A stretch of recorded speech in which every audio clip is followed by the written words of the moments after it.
Building with Bamboo is an international learning project. It's funded by the Oak Foundation and it's led by the Consortium for Street Children.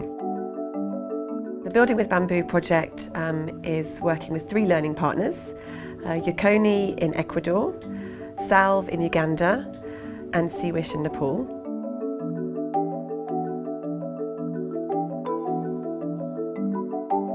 I work in Uganda and I work with a charity called Salve International.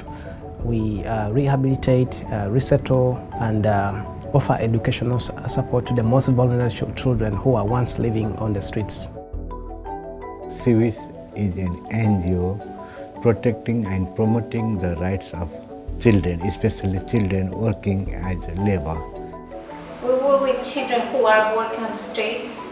They are singing, they are selling candies, they are baking. So Building with Bamboo is focusing on exploring the resilience-based approaches that we can use to help children who are going through challenges. They should be like a bamboo tree because it can bounce back. Yeah, so we want them to bounce back and succeed in life. A resilience-based approach is one that draws on strengths. It recognises children's agency and their ability to use agency to negotiate adversity and to develop coping strategies. I have been implementing a number of activities to try to explore the resilience of the street-connected children. For instance, we can tell the children to come to form a circle, then one child comes in the middle of the circle and mentions an example that he faced in life, and then others in the circle can give him advice that when I'm facing this, what are some of the things that I can do to overcome this? This has really been very good in a way that children have been learning from each other.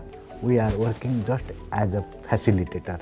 We gather the children and create an environment where they can discuss, they can explore how to solve the problems, how to create an environment where they can live in a better way. In a sense, what the learning partners are doing are testing out resilience-based approaches or practices, seeing what works and what doesn't work to produce resilience and well-being outcomes, and then refining those all the time. We had a very good experience when we worked together with the other champions and we share the experiences, we see the culture of each other and how resilience works in those environments. There's been a huge amount of cross-site learning across the 3 organisations. They've all noticed some sort of similarities in terms of the needs of children, as well as differences. But also, I think what's been very striking is that the practices need to be very different in the different contexts. They need to be adapted to the local situations. And so the learning and innovation approach that we've been using has allowed for that to happen. It's allowed for increasingly responsive programme approaches to be developed, resilience approaches to be developed in each place. While working with this project, I realized that children can have potentiality to do extraordinary things. But the question is whether we can create an environment where they can flourish their potentiality or not.